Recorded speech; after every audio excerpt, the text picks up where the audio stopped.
सच तब सुनना ना जब सुनने के लिए भी तुम तैयार हो जाना।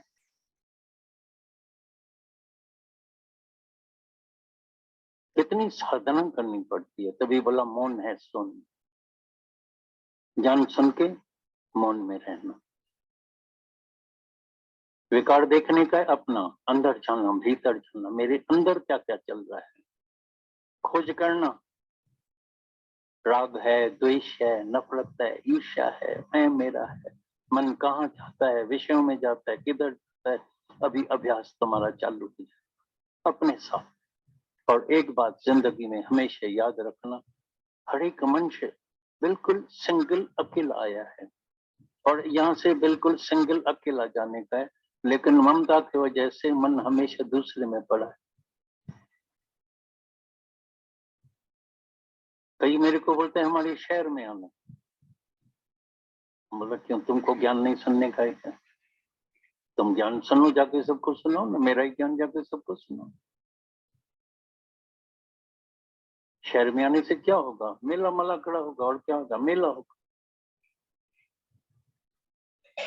तुमको सुनने का है, तुम सुन, अपना उद्धार कर। तुम आए सिंगल अकेला, अपने उद्धार के लिए आए, जल्दी उद्धार कर। और पल भर में कल सुना ना क्या हो गया, अचानक बम लगे, ये लगा वो लगा।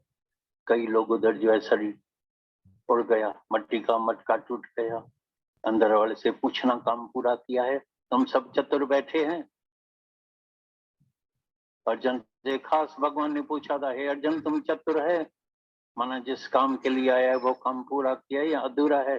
अगर अधूरा है तो आज ही पूरा करना। मन दूसरे में। और करोड़ बार सुना है, 1000 बार नहीं, लाख बार नहीं, करोड़ बार, अदर इज हेल। जब तुम्हारा मन दूसरे में पड़ा है तुम समझ जाना नर्क में बैठे। और मन का स्वभाव है, आदत है दूसरे। मेरे को ना दूसरे का इसका उद्धार करने का, तुम अपना उद्धार करना। तुम्हारा उद्धार हो गया तो सबका उद्धार आप ही। तुम साध बन जाओ बस, तुम्हारी नजर में कोई चोर रहेगा ही नहीं। तुम साध बनो, कोई चोर नहीं। तुम शांत करो, तुम्हारे अंदर शांति आ गई है, कोई शोर, सब शोर खत्म हो जाएगा, बंद। द्वैत दूर करो, ये जो द्वैत अंदर भरा पड़ा है, दूजा भाव बड़ा पड़ा है, इस द्वैत को रोज जो है ये अभ्यास से ये तुम्हारा अंदर वाला द्वैत निकल जाएगा। द्वैत दूर करो, कोई और नहीं है ही परमात्मा। रोज ये प्रैक्टिस करो, रोज तुम्हारी प्रैक्टिस होनी चाहिए, अभ्यास होना चाहिए। जब है ही परमात्मा तो निंदा गिला किसकी करें, किससे कंपटीशन करें, किससे कंपैरिजन करें? दूसरा है ही नहीं, मैं ही तो हूँ, यहाँ भी मैं हूँ, यहाँ भी मैं।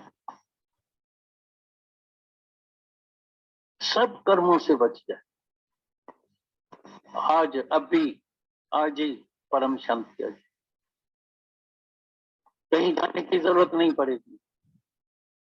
अभी सब आके तुमसे शांति लेगा। भाई कैसे तुम्हारा मन शांत हो गया? भाई गुरु के वचनों से हमारा कल्याण हो गया। गुरु के वचनों से तुम्हारे जीवन में पलटा आ जाएगा, पलटू बन जाएगा।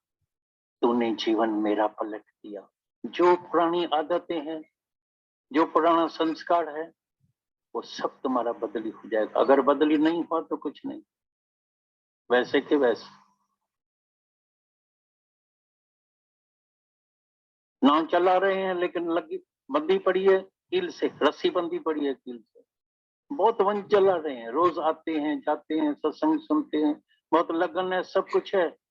नाव खड़ी की खड़ी है, कितने वंज चला रहे हैं, नाव खड़ी की खड़ी है। कमाल, वहां के वहीं खड़े हैं। हाँ, नदी किनारे की ठंडी हवा जरूर लगती, नाव में बैठे हैं। घर में ठंडी हवा नहीं लगेगी, वहां ठंडी हवा जरूर तुमको लगेगी।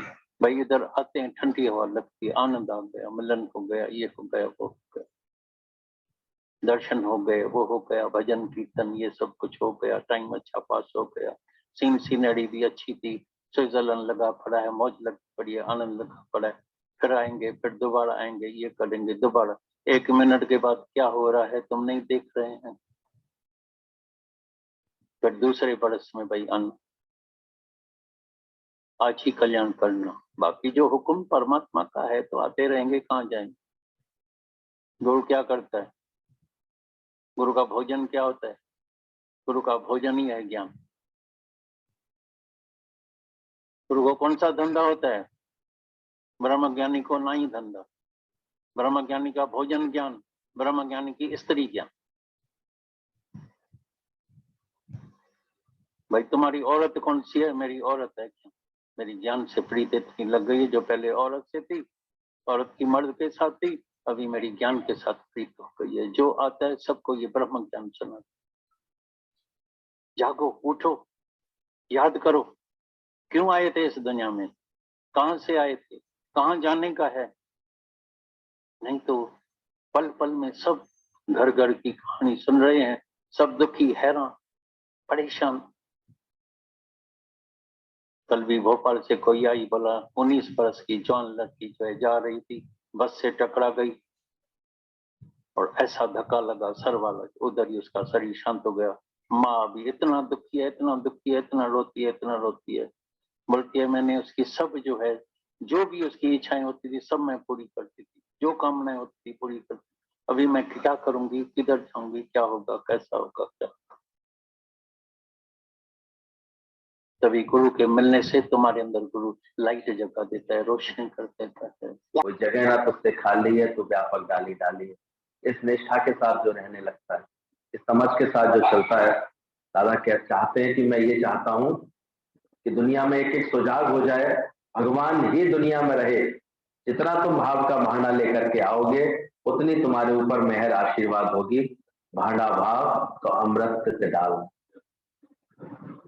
ये ज्ञान जो भी अब अनुभव से गुजर रहे हैं, ज्ञान ले रहे हैं, वो सब ये बात अपने अंदर महसूस करेंगे धीरे धीरे, और करते भी होंगे कि जैसा भाव लेकर के आएंगे वैसा ही उनका उद्धार होगा। भाड़ा भाव और बहुत अच्छा भाव लेके गुरु के पास बैठेंगे, ज्ञान में बैठेंगे, तो अमृत चक्कर, अमृत यानी ये पूर्णता का ज्ञान, अमरता का ज्ञान लेकर के उठे। और वरना तो मन चलाने वाले मन चलाते रह जाएंगे, कमियां देखने वाले कमियां देखते रह जाएंगे, दोष दृष्टि रखने वाले दोषों पर ही नजर रखेंगे अपने, मैं मेरे में मन रखने वाले मैं मेरे में ही मन रखेंगे। पर एक गुरु के लिए भाड़ा भाव लेकर के, ज्ञान के लिए ऐसा पूरा भाव लेकर के आएगा, पूरी श्रद्धा भक्ति लेकर के बैठेगा, तो उसके लिए बोला गया है श्रद्धावानम लभते ज्ञान। तो भाड़ा भाव अमृत चित्त डाल। तुम जैसा भांडा भाव लेकर के आओगे, भाव का भांडा, भांडा मतलब बर्तन, कितना बड़ा बर्तन लेके आओगे वही मरेगा, हरेगा। आ तो गए पर भाव कुछ नहीं। बैठे तो सही, कथा में बैठा है, कीर्तन में बैठा है, भागवतों में जाकर के बैठा है, पर क्या भगवान पाने का भाव है? पाना क्या चाहते हो? भगवान पाना चाहते हो तो मिलेगा। ये भी सच्चा गुरु बैठ करके ये प्रेरणा देता है अंदर में कि भगवान ही चाहिए। इतना भगवान को पाने का भाव हो जाए, इतना अपने अंदर भरने का भाव हो जाए, तब गीतावान कहते हैं कि भांडा भाव होगा। जितने भाव का भांडा लेकर के आओगे उतनी तुम्हारे ऊपर मेहर आशीर्वाद होगी। छोटी सी कटोरी लेके बैठोगे तो केवल कटोरी भर पाएगी, पूरा मटका लेकर बैठोगे तो फिर मटका पूरा तुमको तृप्त कर देगा, तुम्हारी प्यास बुझा देगा, बार बार तुम्हारी प्यास बुझा देगा। तो भाव का भांडा कैसा है? Self is full of grace. गीतावान बता रहे हैं कि तुम्हारा सेल्फ है, जो तुम्हारे पास तुम्हारी स्वयं की एक आत्म तत्व है, जो शक्ति है, वही फुल ऑफ ग्रेस है। तुम्हें व्यर्थ में किसी के भी पैर वैर छू करके कोई आशीर्वाद मांगने की कहीं कोई आवश्यकता नहीं। Your self is full of grace. तुम्हारे भीतर ही वो पूरा का पूरा परमात्मा भरा पड़ा है, बस तुम पहचान नहीं पाते, पहचानना नहीं चाहते। आदतें पुरानी पड़ी है, जल्दी से किसी से आशीर्वाद मिल जाए तो काम बच जाए, मतलब मेरा काम कोई और कर दे, मैं नहीं करूँ। कोई मुझे पका के खिला दे, कोई मुझे ऐसे मेरे लिए काम कर दे, कोई मेरे लिए ऐसा कर दे, कोई मुझे ले चले, कोई चले तो मैं चलूं। ये जो आदतें होती है मन की, यही ज्ञान में रुकावटें होती। और यहाँ पर तो वही चल पाता है एकला चले, तो अपने को एकदम समझता है कि वो है मेरे साथ, वो फिर किसी और की बाहर की कृपाओं की वो कामना नहीं करता, चाहना नहीं करता है। वो गुरु से जागृत हो जाता है और ये बात समझ लेता है, my self is full of grace, मेरी स्वयं की आत्मा फुल ऑफ ग्रेस है, पूरा पूरा तत्व इसमें भरा पड़ा है, पूरा पूरा आशीर्वाद मुझे मेरे जैसे ही मैं आत्मा की समझ में आऊंगा, मैं आशीर्वाद अपने आप ही मुझे अनेकों मिल जाएंगे। और यही देखा गया है, जो जितना जितना अपने आत्म निश्चय में जागृत होता जाता है, उसका जीवन उतना ज्यादा ग्रेसफुल होता है। ऐसा लगता है परमात्मा ने उसको जैसे कितनी कृपा उनके ऊपर बरसा दी, कैसे परमात्मा उनके ऊपर कृपा करके बैठा। तो जानना अपने को, be you as pure as perfect as your father is in heaven. इसलिए हर एक को ये अंदर में खोज रखनी चाहिए, एम आई प्योर, एम आई परफेक्ट। शुरू में बड़े बड़े मिथक बन जाते हैं, अंदर में गलतफहमियां बन जाती है। सत्संग को बोलना, सुनना, सुनाना, यही मन सत्य समझता रहता है। भजन गा लेने को ही बड़ी उमंग समझ लेता है, कीर्तन कर लेने को ही बड़ा आनंद समझने लगता है, पर ये नहीं। Be you as pure. बात बनेगी जब हम पवित्र बनेंगे, तन मन हमारा पवित्र बनेगा, भाव हमारे पवित्र होंगे। जब किसी के लिए ना राग रहेगा ना द्वेष रहेगा, ऐसी पवित्रता आएगी अंदर। किसी नाल राग नहीं, किसी नाल द्वेष नहीं, आत्म आनंद मैंने कोई भी कलेश नहीं, ऐसा भाव जब अंदर में जाग जाएगा, तब प्योरिटी आएगी अंदर में। जब कोई चाहना नहीं, कोई कामना नहीं, अंदर वाला गुरु कृपा करके ऐसा बना देगा, ज्ञान सुना कर कछु ना खपे, ये सुजागी जिस दिन आ जाएगी, इतनी अंदर में पूर्णता होगी कि क्या मांगू, क्या मांगना क्या है जगत में, चाहना क्या है। तो देखो ठीक से ज्ञान का अभ्यास करते हैं, वैसे अपने अंदर से पवित्रता लाते जाते हैं। You as pure as perfect. उनके कर्म में ऐसी परफेक्शन होता है, उनकी जीवन के आदर्श में इतना परफेक्शन होता है। रोना, झीकना, नेगेटिव होना, परेशान होना, उलझना, ये सब तो उनका छूट जाता है, परफेक्ट होता है मामला, कोई कमजोरी की बात नहीं। वो इतने अंदर से देह अध्यास से छूटे होते हैं, और जो देह वासना में रहते हैं, देह भाव में रहते हैं, वो परफेक्शन आ ही नहीं सकता। देह तो कहते हैं विनाशी है, वो परफेक्ट कैसे हो पाई? परफेक्ट तो आत्मा में आओगे तभी होगे। देह तो क्षण क्षण में भूलनहार है, छूटने वाली है, रोज अपनी मौत की तरफ बढ़ रही है देह, ये कैसे पूर्ण हो सकती है? परफेक्ट कैसे हो पाएगी? इसलिए गुरु को ऑब्जर्व करना पड़ता है, गुरु को समझना पड़ता है, गुरु की बात हृदय बतानी पड़ती है, तब कहीं जाकर के हमारे राइट परफेक्शन आता है, अंदर में प्योरिटी आती है, परफेक्शन आता है। कैसे चलें जगत में, कैसे रहें? ये तो दुनिया में तो रहे पड़े हैं, लेकिन इतनी भी अकल नहीं है। काम भी कर रहे हैं पर अकल नहीं है, घर में भी रह रहे हैं पर अकल नहीं है, कैसे जिए। सबसे मन खराब करे पड़े हैं, संबंध खराब करे पड़े हैं, दिल खराब करके बैठे हुए हैं, जो कार्य कर रहे हैं उसमें संतुष्टि नहीं है, जो कार्य को कुशलता से नहीं कर रहे हैं। कितना इम्परफेक्शन है सबके अंदर। कुछ भगवान क्या सिखा रहे हैं? Be you as pure as perfect as your father is in heaven. जैसे परमात्मा तुम्हारा स्वर्ग में, बिल्कुल परफेक्ट, उसे किसी कोई आस नहीं, कोई इसको दुख नहीं, कोई बात नहीं,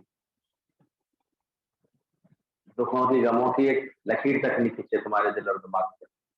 ऐसा परफेक्शन लाओ अपने अंदर, इतनी पूर्णता का एहसास लाओ। ऐसे पवित्र बनो जैसा तुम्हारा पिता है स्वर्ग में।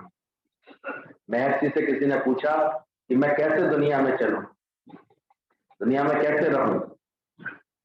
महर्षि ने कहा दुनिया में ऐसे चलो जैसे अभी मौत का समय हो। मौत के समय क्या करोगे? अभी तुम्हारा मौत का समय हो, तो पूछा उससे क्या करोगे? तो बोला मौत के समय तो मैं फिर सबसे माफी मांगूंगा, सबसे अपने अवगुणों की, अपनी बातों के लिए माफी मांग लूंगा, बुला करके मिलके बांट दूंगा, जो भी कुछ है। देखो बांटने का संकल्प आ जाता है जब मृत्यु नजदीक आती है तभी। मौत के समय तो लगता है सब छोड़ के जा रहा हूँ, तुम ये ले लो, तुम ये ले लो, सब बांट दूंगा। हॉस्पिटल में एक व्यक्ति था, मरणासन अवस्था हो रही थी, डॉक्टर ने कह दिया था अब तो कभी भी कुछ हो सकता है। नर्स सुन रही थी उसकी बात, वो अपने परिवार वालों को बुला के कह रहा था ये बंगले तुम ले लेना, ये कोठियां तुम ले लेना, ये वाली गली के जितने भी मकान है वो तुम ले लेना, वो तुम ले लेना। नर्स बड़ी हैरान हो गई, बोले भाई तुम इतने अमीर थे, इतने मालदार आदमी थे। कि बीवी वो बना के कहती है दूध वाले हैं, ये दूध बांटते थे, अब जाते जाते हमें समझा के जा रहे हैं कि इन घरों में तुम बांट लेना, इन घरों में तुम बांट लेना, झगड़ा मत करना बच्चों आपस में। तो मिल्कियत तो कैसी नहीं हो सकती है। तो काम धंधे तो अंत में बुला करके सबको मिल्कियत बांट दूंगा, किसी पर भी गुस्सा नहीं करूंगा, काम का ख्याल नहीं करूंगा, भगवान का सिमरन करूंगा, उसकी याद में रहूंगा। शिष्य ने ये सारी बातें बताई कि मैं ऐसा आचरण करूंगा जब मुझे मौत अंत समय आएगी, मौत का समय आएगा, तब मैं सबसे माफी मांग लूंगा, मिल्कियत बांट दूंगा, किसी पर भी फिर गुस्सा नहीं करूंगा, क्रोध नहीं करूंगा, काम का कोई कामनाओं का ख्याल नहीं करूंगा अंदर में, और अंदर अंदर भगवान का सिमरन करूंगा, उसकी याद में रहूंगा। तो महर्षि ने कहा अभी ही ये सब कर लो, मौत के समय खाने पीने भोगों और घूमने फिरने की इच्छा नहीं करोगे तो अभी निरीक्षा बन जाओ। ये सुंदर समझ इशारे में गुरु समझा देता है कि आज ही ऐसे हो जाओ, आज ही तुम निरीक्षा भाव में रहो, और जो भी गुरु की लगन कस करके ज्ञान समझ करके ऐसे चाह हो जाते अंदर से, तो देखो क्या नहीं मिलता है, सब सहज में आकर के मिलता है, सब होता रहता है। तो मौत के समय ऐसे खाने पीने भोगों की घूमने फिरने की इच्छा नहीं करोगे तो अभी ही निरीक्षा बन जाओ। आगे बोला कबीरा तू कबीर है, तेरो नाम कबीर, राम रतन तब पाइए जो पहले सजे सही। सच तो यही है, कबीरदास जी ने पूरे अनुभव से बोल दिया, ये राम रतन, ये आत्म धन, ये ज्ञान मिलेगा ही तभी जब पहले सजे शरीर, यानी देह ध्यास छोड़ना पड़ेगा। देह को मान चाहिए, देह को अपमान लग गया, इसकी बात बुरी लग गई, ये चीज कब होएगी, ये बात कब बनेगी, इसकी चिंता कर रहे हैं, इसकी फिक्र कर रहे हैं, तब तक ज्ञान नहीं मिलता। ये सब छूटती जाए, ऐसी मत ऐसे अंदर से खुनकी आ जाए तो अंदर से आनंद आ जाए, मैं दुनिया के तापों से बच गया और आनंद भयो रामा, आनंद भयो। गुरु ऐसी सुजागी देना चाहता है, ऐसी अंदर में जागृति देता है, और ये संभव होता है जैसा भांडा भाव लेकर के आओ। जितनी आत्मा की लगन में रहोगे तो your self is full of grace. भगवान ने शरीर दिया है दुख सहने के लिए, कभी इस शरीर पर ध्यान दो, इसकी एडेप्टेबिलिटी कितनी अच्छी है। ये शरीर दिया ही भगवान ने कि इसकी अंदर एक सहन शक्ति इतनी अच्छी रखी है कि थोड़ा भी अगर तुम विवेक पूर्वक इससे व्यवहार करते हो तो तुम कुछ भी सहन कर सकते हो, इतनी अच्छी इसकी सहन शक्ति। जो तुम बस अभिमान के कारण बोलते रहते हो कितना सहन करें, कब तक सहन करें, क्यों सहन करें, हम ही क्यों सहन करें, ऐसे सोचते रहते हो, जबकि शरीर बनाया ही इसीलिए। आप सोचो दुनिया का सबसे बड़े से बड़ा जो पेन होता है ना, वो ये शरीर सह लेता है। पुरुषों को इसका अनुभव नहीं होता, स्त्रियों को, यानी कितनी बड़ी पीड़ा होती है वो सह लेता है।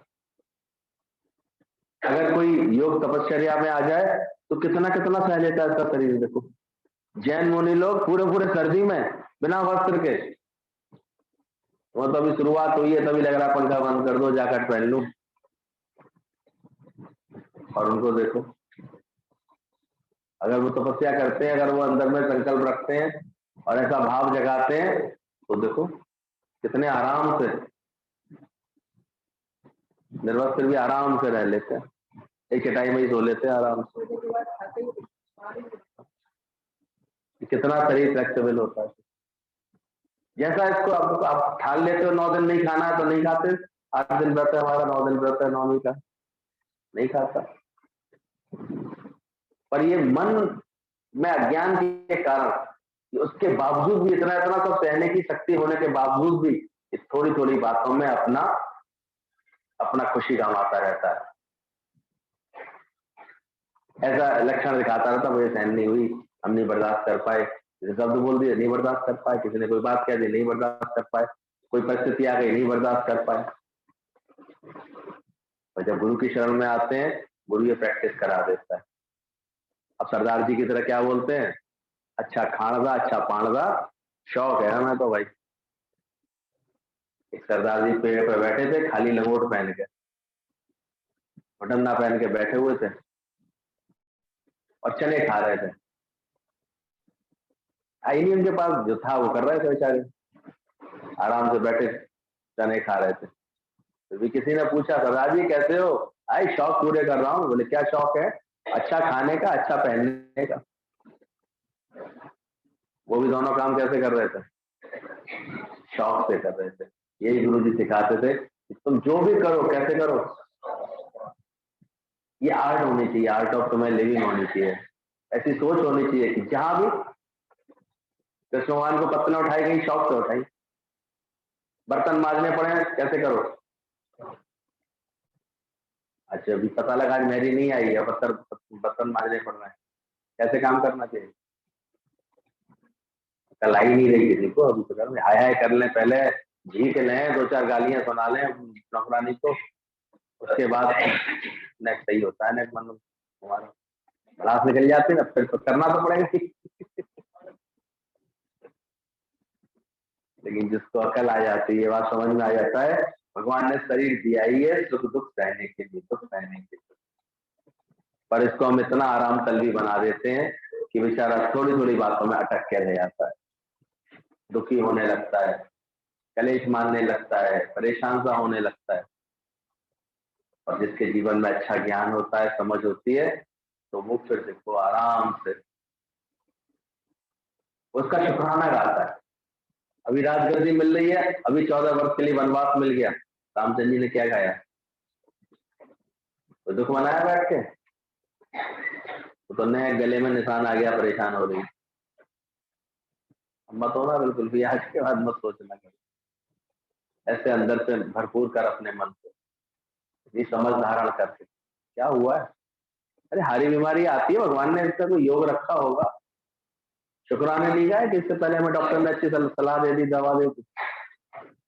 ये तो गांव देहात में हम देखते हैं चीजें इसलिए ज्यादा बिगड़ती हैं कि लोग भ्रमित रहते हैं, आधा इलाज डॉक्टर कराएंगे, आधा पीर फकीरों का कराने लगेंगे, कभी कहीं चले जाएंगे, कभी कहीं झाड़ फूक कराएंगे, इसी में उलझे रहते हैं और चीजें बिगाड़ देते हैं। ये थोड़ी समझदारी से किसी अच्छे समझदार डॉक्टर से अपना पूरा इलाज करा लें, बड़ी से बड़ी बीमारी जो तर जाती है शांत हो जाती है। कुछ बीमारी खास जो है पूरे जीवन भर के लिए लग जाती है, उनको भी हम आराम से अगर मैनेजमेंट करना चाहें तो कर लेते हैं, जो समझदार लोग होते हैं, उन्हें नहीं परेशानी होती कभी। पर नहीं, भूल ही गए बीपी की गोली खाना, ध्यान ही नहीं रहा। पता है मौसम बदलते समय कुछ ना कुछ शरीर पर इफेक्ट आएंगे इसके, जो बसी बीमारी एकदम से बढ़ जाएंगी, पर उन्हीं दिनों लापरवाही हो गई थोड़ी सी तो गड़बड़ी हो जाती है। फिर भी हम देखते हैं इतने अच्छे अच्छे हैं व्यवस्थाएं कि आपको फिर से संभाल ले जाते हैं, पर खुद ही पहले से सावधान होने लगो तो और अच्छा है। और हमने तो देखा कि कितना आज गुरु इस तत्व से बांध देता है, ज्ञान के नियम से बांध देता है, तो बच जाते हो। सत्संग नहीं सुना होता तो मोरबी के पुल पर खड़े होते, तुम भी डूब रहे होते। भीड़ लगा के क्यों जाते हैं लोग? हाँ, ये तो आ रहा है, भीड़ लेके चलो, भीड़ वहां जा रहे हैं, वहां पे मेला लग रहा है, वहां जा रहे हैं, वहां पे जो सोचते बाहर मजा है, भटकते रहते हैं।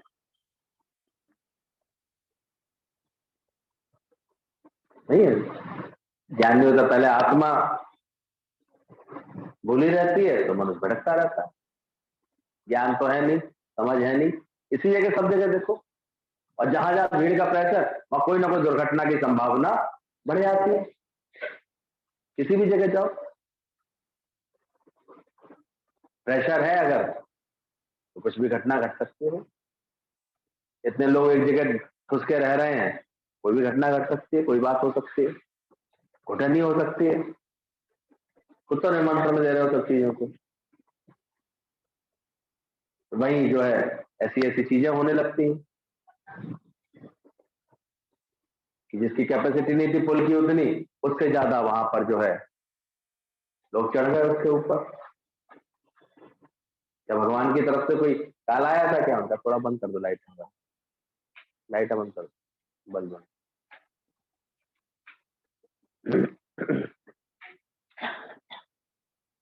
समझना इन बातों को कि शरीर तो भगवान ने बनाया दुख सहने के लिए, इसलिए हमारे ऋषि मुनियों ने, ज्ञानियों ने, ध्यानियों ने कि कितनी अच्छी तपस्या करके वो दिखा देते हैं अपने जीवन से कि क्या क्या का दुख है, किस बात का परेशान, किस बात का तुम्हें संकट, तो दिखा देते हैं। वो इतनी इतनी लंबी आयु कर लेते हैं अपनी, वहां रहने वाले जो रहते हैं वहां पर। हम लोग गए थे कहाँ, गौमुख के ऊपर गए थे, तो वहां उनको आयु ही नहीं पता थी, सब 100 से ऊपर के बैठे होंगे वहां पर। ऐसे मिलते थे वो इतनी धुनी लगा के बैठे हुए, ना उन्हें सर्दी का असर, ना कोई गर्मी का एहसास, ना कोई बात का एहसास। देवभूमि बोली जाती है, भूख प्यास सब जीत करके बैठ सकता है इंसान अगर अपनी मनोशक्ति को बढ़ा ले, मनोबल को बढ़ा ले, तो क्या नहीं कर सकता। यानी शरीर को भगवान ने कैसा दिया है, इसे कितना दुख सहने के लिए ताकत दी हुई है। ये शरीर गधा है, इसलिए इस पर बोझ रखकर खुद घोड़े सवार हो जाओ। अब आगे की बात समझनी है, वो ये समझो ये तो है ही, इसकी चर्चा करना है, इसकी बात करना, इसको भगवान ने बनाया ही ऐसा है कि कभी अगर किसी तपस्या में रहना पड़ता है, किसी दुख के साथ रहना पड़ता है, किसी विशेष परिस्थिति में रहना पड़ता है, तो इसको रह सकता है आराम से। तुमने बस केवल तुम्हारे मन ने हाय हाय की हुई है, बाकी नहीं, इतनी कोई टेंशन नहीं। तो ये शरीर गधा है, गीतावान कह रहे हैं, इस पर बोझ रख करके खुद घोड़े सवार हो जाओ। एक घोड़ा और गधा तुम्हारे पास हो अगर, तो तुम गधे पे बैठोगे कि घोड़े पे बैठोगे? अकलमंदी क्या कहलाई आगे? और सामान किस पर रखोगे? और तुम किस पे बैठोगे? वो इतनी सी बात समझनी है, सामान रखो इस पर, गधे पर, खुद बैठो घोड़े पर। हालात परिस्थितियां किसके ऊपर है? शरीर के ऊपर, मेरे ऊपर नहीं है। तुम उससे अलग होकर के तुम उससे बैठ जाओ, तुम अपने आत्मा के घोड़े पर सवार हो जाओ। तुम क्यों अपना मन बिगाड़ते हो? तुम अपनी क्यों बात बिगाड़ते हो? या तो फ्लक्चुएट हो रही होगी या इन्वर्टर में कोई बात हो रही होगी, है ना? पानी डलवा देना आज। तो शरीर गधा है, उस पर बोझ रखकर खुद घोड़े सवार हो जाओ। गुरु को सेवा लेनी नहीं है, पर तुम उसकी सेवा करते हो तो उसमें तुम्हारा फायदा है। पूरी बात को सुनना और समझना ठीक से। कभी कभी कुछ लोग इस जो है गलतफहमी के शिकार हो जाते हैं, भैया तो सेवा ली जाती है, सेवा कराई जाती है। तो अंदर से जानना इस बात को कि गुरु को कोई सेवा नहीं चाहिए होती, किसी को सच्चे गुरु को कभी नहीं चाहिए होती, पर तुम उसकी सेवा करते हो तो उसमें तुम्हारा फायदा होता है। तुम्हारे अंदर की सहन शक्ति ठीक होती है, तुम्हारे अंदर की परफेक्शन अच्छे होते हैं, तुम्हारे अंदर की कर्म की कुशलता बढ़ती है, उसको नहीं चाहिए होता है। तो तुम्हारे अंदर तुम्हारा मन लगता है ज्ञान में, फिर अगर तुम निकट रहते हो, सेवा एक माध्यम बन जाती है उसकी निकटता का, प्रेम में रहने का, तुमको रहना सहना सिखा देता है।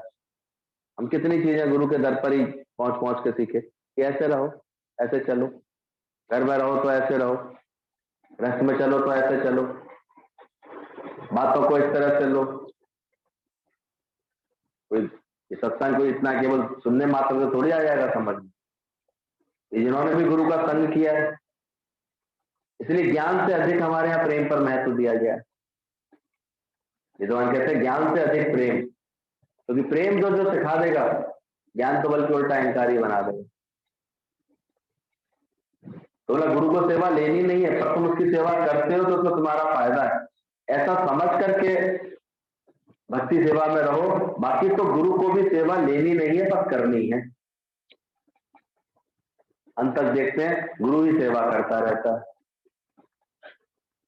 हम तक की सारी सेवा कौन कर रहा है? या गुरु को चिंता होती है?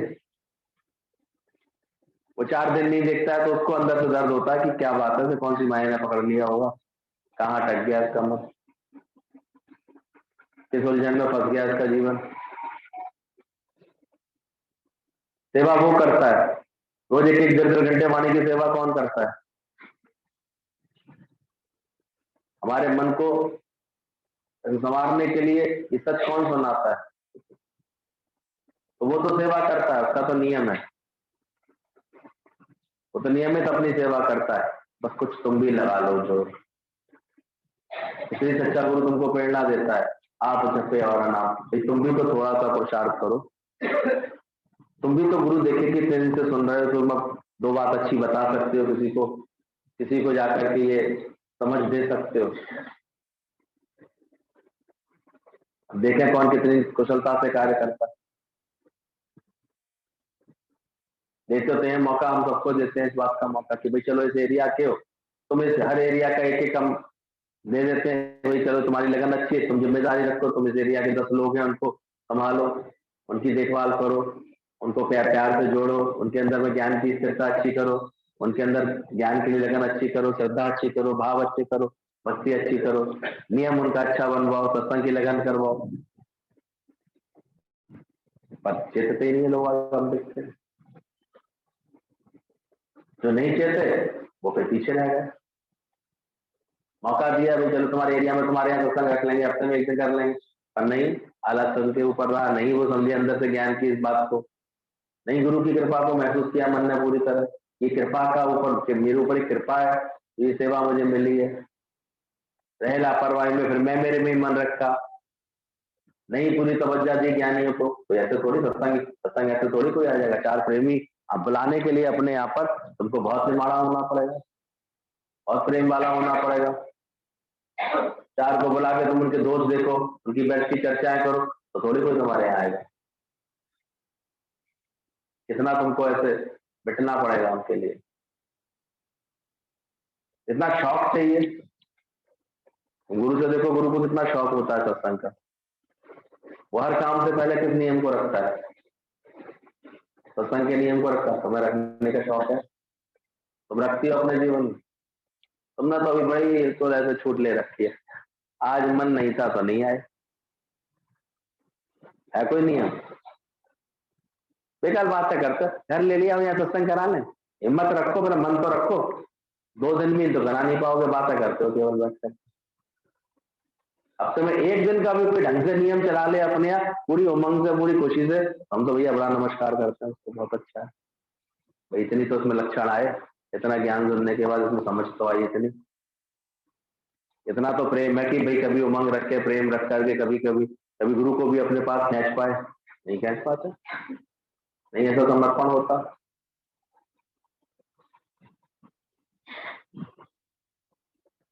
अब ये तो अब इतने दिनों से नया घर बनना है, अब नए घर की वो खुशी होती है इतनी जबरदस्त, नया कुछ मिलता है जीवन में, उस उमंग में बहन जी कल बुला रही है, उसके बाद देखूंगा कितना बुलाएंगे।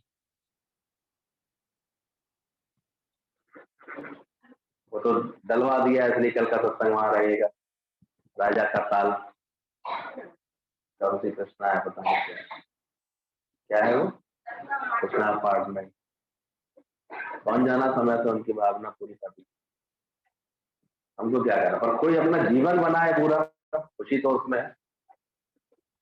ये तो सबको अच्छी से लगता है, अभी चलो 1 दिन कहीं मौज है, इसी बहाने चलो 50 तो हमारे वो व्यवहारी तो आएंगे, तो हमारे रिश्तेदार तो आएंगे, उसमें 100-150 सत्संगियों को और शामिल कर लो, बढ़िया मजा आ जाएगा।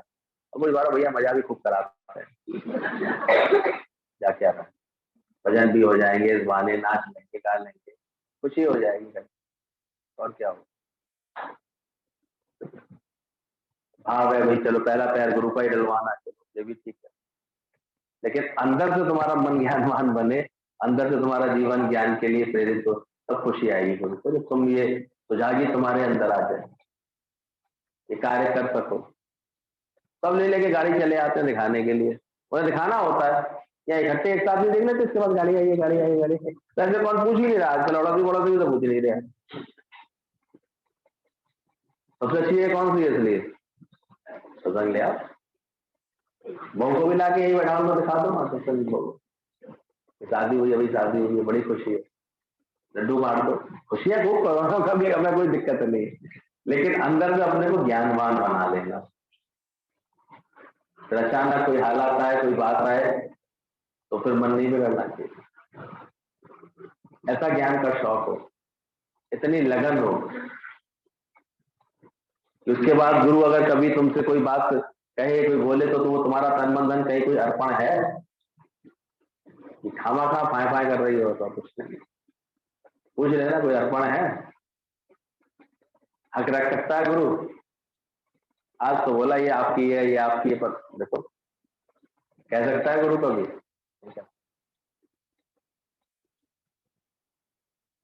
पाया उन्होंने ही है इस लक्ष्य को, जिन्होंने अर्पण किया है, जिन्होंने रखा है।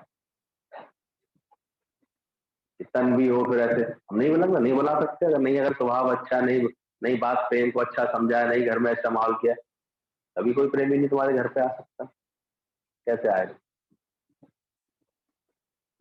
गुरु भी कह के रहे आएगा भाई हम तुम्हारे आना चाहते, नहीं बुला पाओगे, क्योंकि अंदर में इतना साहस नहीं आएगा। जिस घर में अंधकार वाला मेहमान कहाँ से आए, कैसे आ पाए? इन सब बातों की समझ रखना अंदर से। तो गुरु को सेवा लेनी नहीं है, गुरु तो करता ही है सेवा। खाली होकर के आओ तो गुरु का ज्ञान अंदर जाएगा तुम्हारे। इसलिए कहते हैं खाली होकर के बैठो, अपनी सारी माया को अंदर से निकाल के बैठो, सबको भुला कर आओ। जो भी ये देखा है, पढ़ा है, सुना है, भूल कर भुला कर आओ। प्यासे के लिए समुद्र का पानी व्यर्थ है, ऐसे ही अज्ञानी के लिए शास्त्र व्यर्थ है। शास्त्र है खारे पानी का समुद्र, ये प्यास नहीं बुझा पाते, ऐसी अज्ञानी की प्यास नहीं बुझा पाते। अग्नि का चित्र अग्नि के तेज से रहित है। चित्री तो है वो, केवल जलाएगा थोड़ी। कैलेंडर की आग जलाएगी? पिक्चर के पर्दे पर जो आग का सीन चल रहा है, उससे कहीं धुआं उठेगा? आग लगेगी क्या? सीन है वो, तो चित्र है। तो ऐसे चित्र नहीं बने रह जाओ। ऐसे ज्ञानी के कर्म जो होते हैं वो देखने मात्र, उसमें कर्ता भाव नहीं होता। दिखाई देते हैं कभी कभी, ज्ञानी के अंदर भी जोश, क्रोध, ये सब बातें दिखाई देती, लेकिन वो वास्तव में वो उसी चित्र के समान है जैसे आग का चित्र। वो संवार रहा होता है, गढ़ रहा होता है, वो सबको ये सच का पैगाम दे रहा होता है। पैगंबर बोला जाता है, इसलिए सबको ये पैगाम देता रहता है, ये सच बताता रहता है कि तुम भी अपने जीवन में सच को धारण करो, लगन रखो अपने अंदर में। बदला लेने का आनंद एक दिन का है, पर सहना भुला देना हमेशा आनंद देता है, शांति देता है। बदला लेने का सुख एक दिन का। अक्सर मन टिट फॉर टैट, बदले की भावना में रहता है। उनने नहीं किया तो हम क्यों करें, उनने नहीं पूछा तो हम क्यों पूछें, उसने नहीं ऐसा किया तो हम क्यों करें, ऐसे जल्दी आ जाता है। और प्रेम वाला होता है, भगत वाला होता है, अब जितना भाड़ा भाव रख करके कोई बैठा होता है, उतना गुरु डाल देता है। लहना आया गुरु नानक के पास, उसकी भाव भंगिमा देख करके गुरु ने पूछा क्या नाम है तेरा? और जी लहना। गुरु उसकी भाव और उसकी अदब से जो आकर के बैठा था, प्रेम में था, झूम रहा था, पहचाना गुरु ने, तो अच्छे सुंदर भाव वाला है। तो क्या नाम है तेरा? बोले जी लेना। बोले जी लेना तो जी करके देना। अगर तू वास्तव में लेनदार है तो हम जी करके तेरे को दे। गुरु भी हम सबकी झोलियां भरना चाहता है, और उस परमात्मा, क्या परमात्मा को लेना चाहते हैं? लेनदार हैं उसके, चाहते हैं परमात्मा हमारे जीवन में, परफेक्शन हमारे जीवन में, पवित्रता हमारे जीवन में, गुरु भर भर के डाल देते हैं। Be as pure as holy. तो बोला बदला लेने का आनंद एक दिन का है, सहना भुला देना हमेशा आनंद देता है, शांति देता है। अपने आचरण में जब ये गुण आ जाते हैं, फॉरगिव एंड फॉरगेट हो जाती है, बात अंदर से समझ में आ जाती है, सहना सहन शक्ति अच्छी हो जाती है। क्या हुआ, किसी ने बोला तो क्या हुआ, कुछ हुआ, तो ये सुख जो है अनंत होता है हमेशा। माफी देने का सुख अनंत होता है, माफ कर देने का, ये शांति देता है। सम दृष्टि ससुर करी मेरा भरम निकाल, जहां देखूं तहां एक है साहिब का सीता। गुरु की मिलने की यही कृपा होती है कि समदृष्टि बनाता है वो हमारी। समदृष्टि सद्गुरु करी, मेरा भरम निकाल करके समदृष्टि बनाता है। रामानंद जी जा रहे थे आगे आगे, तो वो शुभम को वही पवित्रता को लेकर के ज्यादा उनके अंदर विचार थे। नित्य स्नान करने के बाद मंदिर जाना, पवित्रता से आज पूजन अर्चन करने के बाद कुछ ग्रहण करना, या उसके बाद अपना पूरा 1.5-2 घंटे शास्त्रों का अध्ययन करना, सब करने का नियम था उनका। एक बार जब मंदिर पहुंचे तो अचानक एक महिला जो है, वो थोड़ी छोटी जात की भी थी, वो मंदिर में उनके आगे आगे चल रही थी, रास्ता नहीं मिल पा रहा। तो थोड़ा सा अंदर में विक्षिप्तता आ रही, कहते हट यहाँ से, अपवित्र कर रही है मेरे मार्ग को। वो भी सच्ची थी, बोलती है मंदिर पवित्र, भगवान पवित्र, स्थान पवित्र, अपवित्र किसे कह रहे हो। उन्हें एकदम तो सजा दिया गई कि मेरे से चूक हो गई। तुरंत उस महिला के चरणों में गिर गए। वो बोले माँ मुझे क्षमा करो, मुझसे अपराध हो गया, मैं तुम्हारा अपमान किया। जब नम्रता होती है तो तुरंत हम माफी मांग लेते हैं। तो माफी देने का और माफी मांगने का दोनों का सुख गुरु लेना सिखा देता है। कहीं चूक हुई तुमसे तो क्या माफी मांग पाते हो? ये भी अभी तक हम नहीं देखते, कोई सीखता नहीं। एक बात और कि मांग ले, आनी मानी झगड़े छूटे, सॉरी बोल दो प्यार से, फिर उतने प्यार व्यवहार कर लो। कहीं कोई बात हो भी गई मान लो, थोड़ी देर के लिए ऐसे तबले वाले और बाजे वाले ने आंख दिखा भी दी, तो फिर मुस्कुरा भी तो दोस्त के बाद, प्रेम भी तो आ जाए उसके बाद।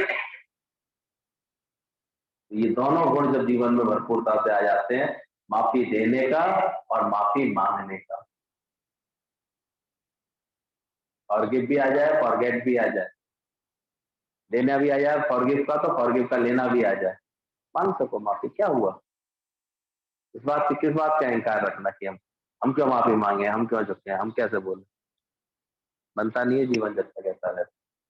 तो समदृष्टि सद्गुरु करी, मेरा भरम निकाल, जहां देखो तहां एक है साहिब का जीता है। और समदृष्टि तब जानिए जब शीतल समता होए, जब हृदय में शीतलता आ जाए, समता भाव आ जाए, तब समदृष्टि समझ। मेरी दृष्टि सम होती जा रही है, बहुत अभ्यास करना पड़ेगा। लव और ललाट पर कितना अभ्यास गुरु जी ने करवाया है, इस मन को हम नहीं जानते। आसानी से नहीं होता। फिर कर्म दिखते हैं, फिर बातें दिखती हैं, फिर विरोध दिखता है, फिर कोई कुछ कह जाता है, फिर कोई कुछ बोल जाता है, फिर कोई ऐसे अवहेलना कर जाता है, फिर कोई बात हो जाती है, होती नहीं सब कुछ। समझ में आ जाता है खुद ही ये सब एक गुलदस्ते के फूल है, सब बात बात के सबको एक साथ मानना, मैं सबको एक साथ करना चाहता हूँ, सब एक से हो जाए, ये मेरी मूर्खता है। होंगे ही, क्यों चाह रहा हूँ? क्यों ना इन सबको जोड़ करके एक गुलदस्ता बना दो सुंदर, तो ज्यादा एक से हो पाएंगे। अपने पर कृपा करेंगे, अपने आनंद को ले सकेंगे। गुरु भी क्या कर सकता है? गुरु बेचारा क्या करे, चुप क्या करे, होश ही नहीं अपने जीवन का, तो क्या कर सकता है? इतना होश बने, इतनी लगन लगे कि मुझे अपना जीवन अच्छा बनाना है, इतनी सत्संग के लिए शौक लगे, इतना गुरु के लिए मिटना हो अंदर से, तो ध्यान रखना, सम जीवन को गुरु से ज्ञान लीजिए तो शीश दीजिए जान दान। बहुत ही मूर्ख रह गए, राख दे अभिमान। जो हिम्मत दिल में करता है वो भव सागर से करता है। बंदा बेहिम्मत है तो खुदा बेजार है। ये दलीलबाजी से दिलवर नहीं मिलता। अकल से रहबर के करीब नहीं हो सकोगे। कितनी सुंदर सुंदर बातें लिखी है इसमें। दलीलबाजी, दिल लगी बाजी नहीं होती, मस्ती मस्कोरी मस्खरी बाजी होती है, तो दलीलबाजी से इससे दिलवर नहीं मिला करते। अकल से रहबर के करीब नहीं आ सकोगे। जितना तुम भाव का भांडा लेकर के आओगे उतनी तुम्हारे ऊपर मेहर आशीष होगी। ये तो जो गुरु में भाव रखता है वो जानता है कितना भाव लेकर के गए। जो जो मांगा है मिला नहीं है क्या गुरु के? जो जो तुम्हारी आवश्यकता पूरी नहीं हुई, ऐसे ऐसे चमत्कार देखते थे गुरु के साथ, तो इसका कोई हिसाब नहीं होता। मुख से निकला हर वचन वरदान होता। वो हाँ कह दे तो हाँ और ना कह दे तो फिर ना बोलता, इतना कल्याण होता। ब्रह्म ज्ञानी की संगत तो बहुत ही भाग्यशाली भाग्य बनती है। जितना तुम भाव का भांडा लेकर के आओगे उतनी तुम्हारे ऊपर मेहर हासिल होगी। जो सबसे अधिक गुरु को प्यार करता है वह गुरु का शिष्य कहलाने के लायक है। जल्दबाजी मत दिखाना अपने को शिष्य बना कहने के लिए।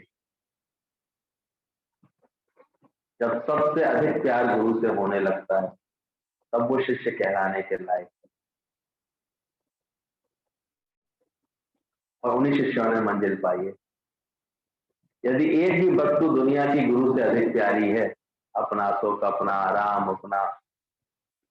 अपना घर, अपना परिवार, कितनी चीजें ऐसी होती है जो तुम्हें अभी गुरु का पूरा बनने का नहीं बनने देते गुरु। पूछो अपने आप से, शिष्य हो तुम अभी गुरु के? अरे शिष्य कहलाने के लायक है कोई? थोड़ी पोल खुल गई आज लगता। ऐसे तो बड़े जो है चक्के बताते हैं, बहुत मुश्किल होती। ध्यान रखना इस परिभाषा पर खड़े उतरना इसका सौटी पर।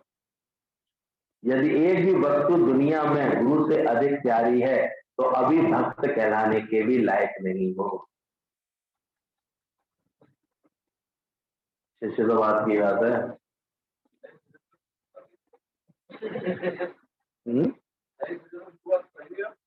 बिल्कुल सही।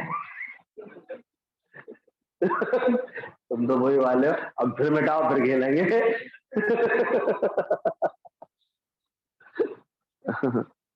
लेकिन ध्यान रखना इन कसौटियों पर अपने मन को कसते रहना ठीक है। यदि एक भी वस्तु दुनिया में गुरु से अधिक प्यारी है तो अभी भक्त कहलाने के लायक भी नहीं हो।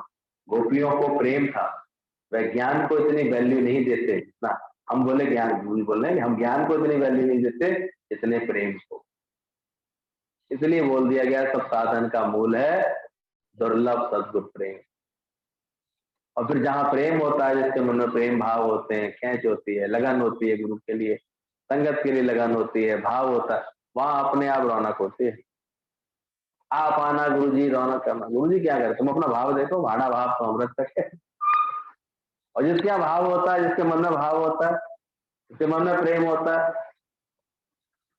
क्या नहीं मिल जाता उसको? अमृत भर जाता है उसके जीवन में, उसके मन में भर जाता है। नहीं तो बहुत ही मूर्ख रह गए, रात रहे अभिमान, पैसे का अभिमान करके रह गए, धन का अभिमान करके रह जाते हैं। और कुटिया में बाजे एक तारा, बैल खड़े पछताते रहते। भगवान की तो लीला अपरंपार है। साहूकारों को पर ज्ञान नहीं मिल पाता, वो अपनी साहूकारी की मेंटेनेंस में रह जाते हैं बेचारे। कुटिया में बाजे एक तारा, चिंता क्यों कर रहे? प्रेम रखना चाहिए, भाड़ा भाव के सुनाया देखो अंदर। तो एक भी वस्तु दुनिया में गुरु से अधिक प्यारी है तो भक्त कहलाने के लायक भी नहीं हो। गोपियों को प्रेम था इतना, हम ज्ञान को इतनी वैल्यू नहीं देते जितने प्रेम को।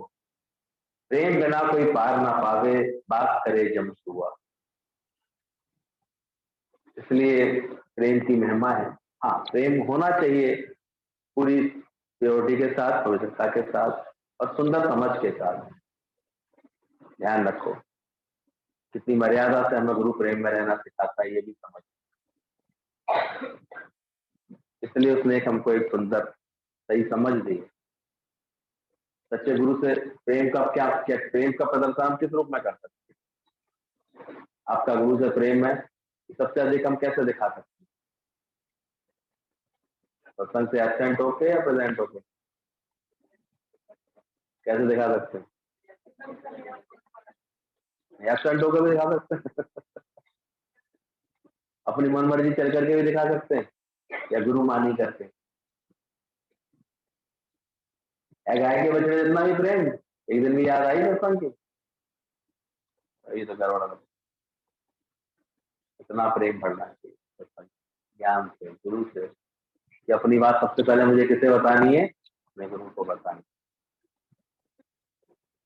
मेरे जीवन की चाहे कोई दुख है चाहे कोई सुख है, मेरा गुरु उसमें राजदार होता है। क्योंकि मुझे विश्वास है मेरा गुरु उनमें मुझे हाथ पकड़ के उबार लेगा, ना सुख में डूबने देगा ना दुख में डूबने देगा।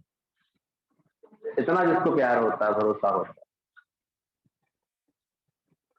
जिसको भरोसा हो गया बेड़ा ही पार। तब बोला वो कि वो इतना प्रेम को जो वैल्यू देता है, प्रेम बिना कोई पार ना पावे, बात करे जमसुआ, पंडित भी गुरु प्रेम बिन लहे ना आत्म राह। कितना भी ज्ञानी ध्यानी हो जाए, वो भी फिर अधूरा अधूरा रहता है अगर उसके हृदय में प्रेम नहीं है, अगर गुरु के लिए प्रेम नहीं। आप देखो बहुत से लोग ज्ञान ध्यान की बड़ी बड़ी गोष्ठियां करते रह जाते हैं, सूखे रह जाते हैं, वहां किसी को तृप्ति नहीं आती, देखते हैं। लेकिन गुरु 1 घंटे भी प्रेम की बात सुनाता है और उनका प्रेम है, उन लोगों को तृप्ति आ जाती है। तो पंडित गुरु प्रेम में लहे न आत्म राह। सुन रहे पंडित, गुरु के प्रेम के बिना आत्मा की राह नहीं मिलेगी। प्रेम बिना कोई पार ना आवे, बात करे जमसुआ। ज्ञान से ऊपर विज्ञान है, जब तक गुरु का आदर सामने नहीं रखा है तब तक तुम्हें ज्ञान प्राप्त नहीं हो, ज्ञान नहीं हो। ज्ञान केवल सुनना सुनाना नहीं है, पर खुद को प्रेम के रंग में गुम कर दे। और जो वास्तव में प्रेमी बन जाता है तो फिर सबको प्रेम कर पाता है। फिर तो उसके चित्त की हालत ये हो जाती है कि गुरु के दर पे कोई भी आ जाता है उसके पास, वो ऐसे आनंद में झूमता है, उसे सब में गुरु की बंसी बजती दिखाई देती है, वो खुशी इतनी कर लेता है। और एक पहले ही डाउट रखता है, आप तो पाएंगे, ऐसे करता है। तो प्रेम का है, और प्रेम रखता है तो देखो, प्रेमियों का घर श्याम छोड़ते नहीं, और प्रेमियों का दिल श्याम वो अपने वादे पे अटल रहते। तो प्रेम हमारा कैसा है, प्रेम का भाव कैसा है, भाव में समर्पण कैसा है। जब तक गुरु का आदर सामने नहीं रखा है तब तक तुम्हें ज्ञान नहीं होगा। गुरु का आदर भी देखना चाहिए। हमारे यहाँ तो जो भी इस कार्य को कर रहा है उसने गुरु प्रेम की एक ऊंचा आदर्श ही रखा है अपने सामने, चाहे वो प्रमला भगवान हो, चाहे वो गीता भगवान हो। गीता भगवान के लिए भी उनकी सास यही कहती थी कि बस एक ही दोष है ले दे करके कि तो रोज अपने गुरु की चिट्ठी याद रहती है, अपने गुरु का लेटर पढ़े बिना तो पहले आधा 1 घंटे वो किए बिना इसका दिन नहीं शुरू होता। तो इस तरह की केवल उनके प्रति कंप्लेन थी, बस गीता भगवान के लिए और कोई। बहुत पूछा उनके अड़ोसी पड़ोसी ने, कुछ तो तुम्हारी बहू के अंदर कोई खोट होगा, तो बोले बस यही लहर आता है कि गुरु के लिए बावली है। प्रेम था ना, ये गुरु के लिए जो प्रेम में ऐसे हुए, उन्होंने इस माया का उल्लंघन किया है। जगत छूटता भी उन्हीं का है, तो नहीं छूटता।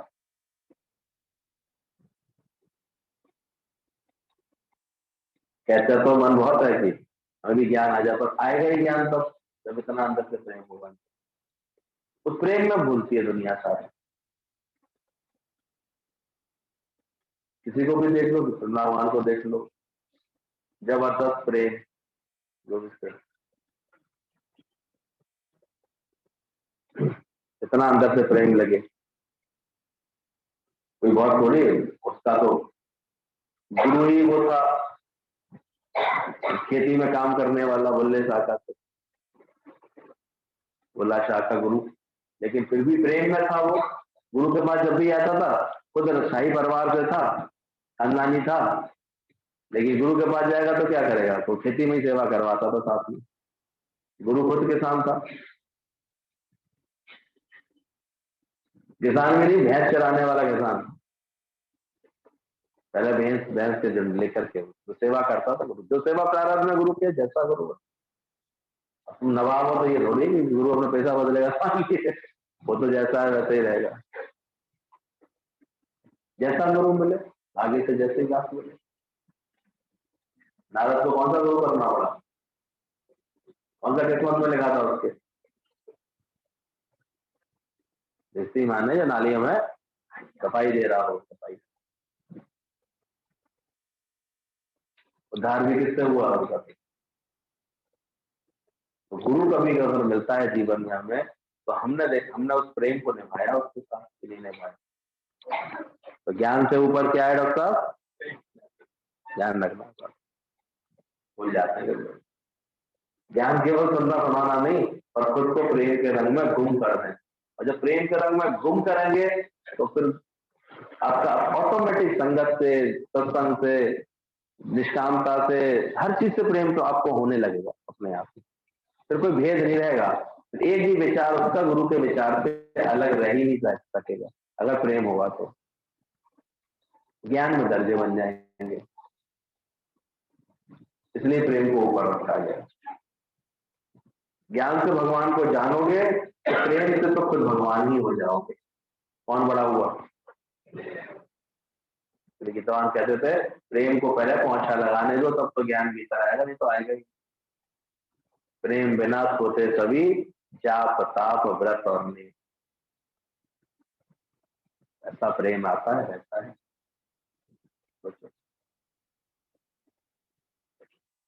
कभी बहुत ऐसे श्रद्धा भक्ति से क्या, यहाँ पर हमें तो समझ में नहीं आता कि क्या समझे।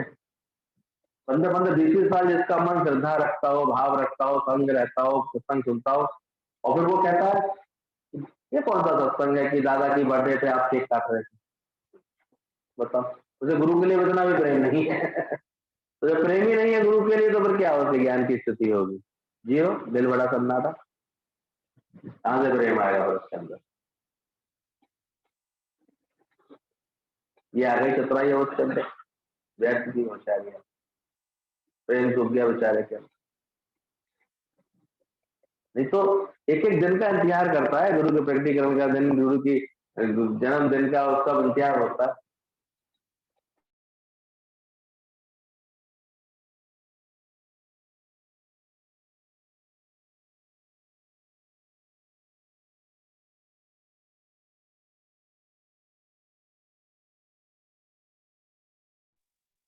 प्रतिदेवती महान दिन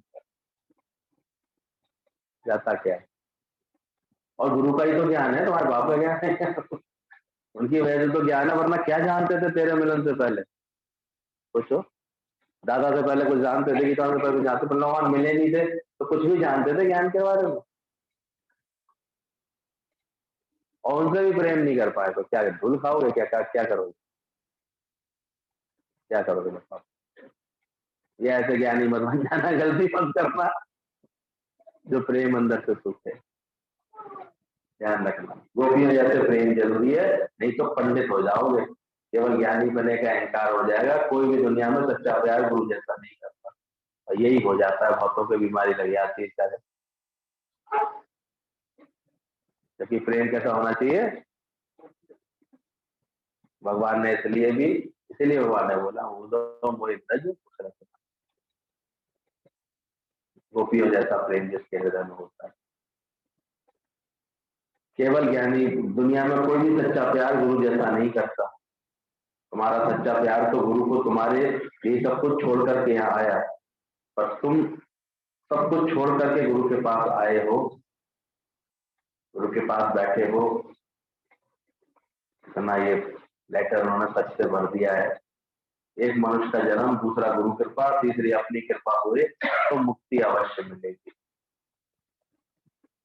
ये तीनों कृपा तो जानते ही ना सब अच्छी तरह। पहले कृपा क्या है भगवान की? मनुष्य जन्म का मिलना, और दूसरी कृपा है सच्चे गुरु का मिलना, और तीसरी फिर अपनी कृपा। संत कृपालु कृपा करें तो संत का संग निंदक की तरह, संत के संग से निंदक भी तर जाता है। जो भगवान नहीं कर सकता वह गुरु कर सकता है। इतनी बड़ी बात होती है, सबसे ऊंची सद्बुद्ध कैटेगरी में। भगवान को भी फिर गुरु की बात को आगे रखने के लिए नियम बदलने पड़ते हैं। प्रबल प्रेम के पाले पड़ के प्रभु को नियम बदलते।